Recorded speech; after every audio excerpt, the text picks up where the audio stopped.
Today, August 27, the Memorial of Saint Monica. We are told but little of her childhood.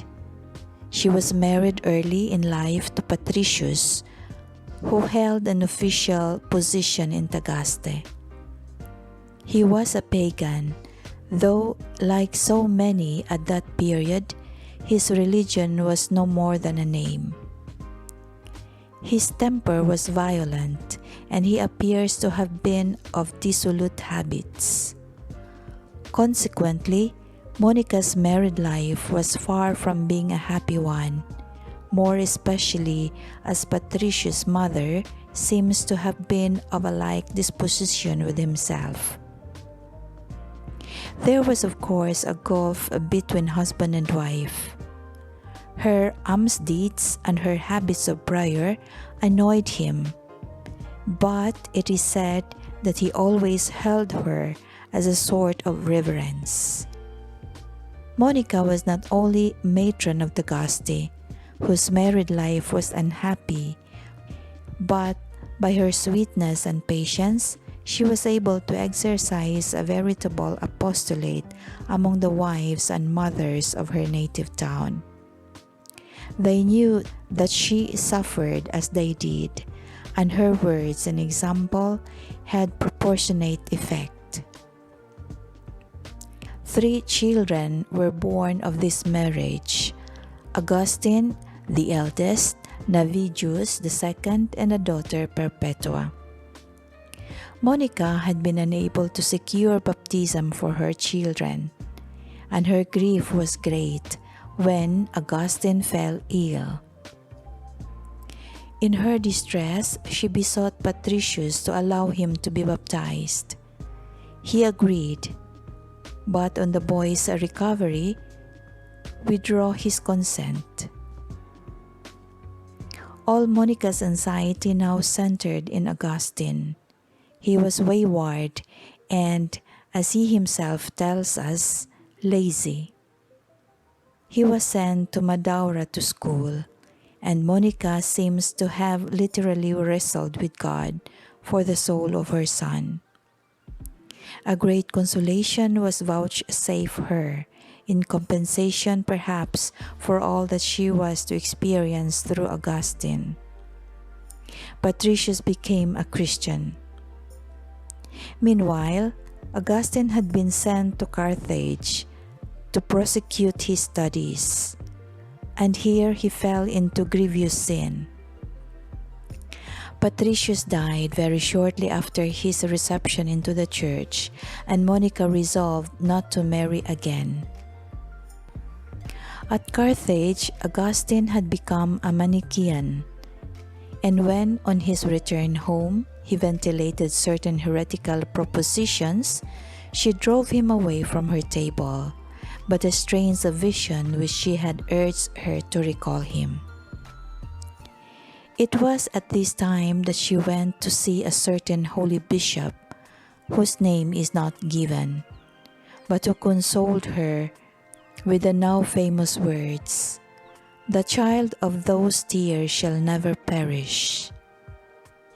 There is no more pathetic story in the annals of the saints than that of Monica pursuing her wayward son to Rome, whither he had gone by stealth.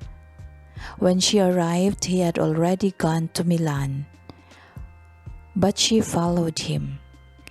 Here she found Saint Ambrose, and through him she ultimately had the joy of seeing Augustine yield after 17 years of resistance. Mother and son spent 6 months of true peace at Cassiacum, after which time Augustine was baptized in the church of Saint John the Baptist at Milan. Africa claimed them, however, and they set out on their journey, stopping at Civiltavecchia and at Ostia. Here, death overtook Monica, and the finest pages of his confessions were penned as a result of the emotion Augustine had then experienced. Saint Monica was buried at Ostia.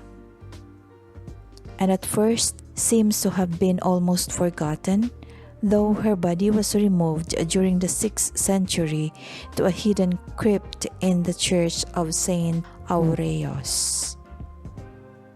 About the 13th century, however, the cult of Saint Monica began to spread, and a feast in her honor was kept on May 4. In 1430, Martin V ordered the relics to be brought to Rome. Many miracles occurred on the way, and the cultus of Saint Monica was definitely established. Later, the Archbishop of Rouen, Cardinal d'Estouville, built a church in Rome in honor of Saint Augustine and deposited the relics of Saint Monica in a chapel to the left of the high altar. In 1850, there was established at Notre Dame de Sion at Paris an association of Christian mothers under the patronage of Saint Monica. Its object was mutual prayer for sons and husbands who had gone astray. This association was in 1856 raised to the rank of an archconfraternity and spread rapidly over all the Catholic world. Branches even established in Dublin, London, Liverpool, Sydney, and Buenos Aires.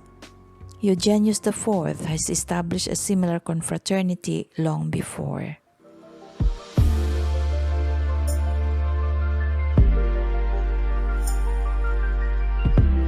Prayer to Saint Monica. Blessed Monica, Mother of Saint Augustine, we give thanks to our Father in heaven, who looked with mercy upon your tears over your wayward Son. His conversion and heroic sanctification were the fruit of your prayers. Dear Saint Monica, we now ask you to pray with us for all those sons and daughters who have wandered away from God, and to add your prayers to those of all mothers who are worried over their children. Pray also for us that, following your example, we may, in the company of our children, one day enjoy the eternal vision of our Father in heaven. Amen.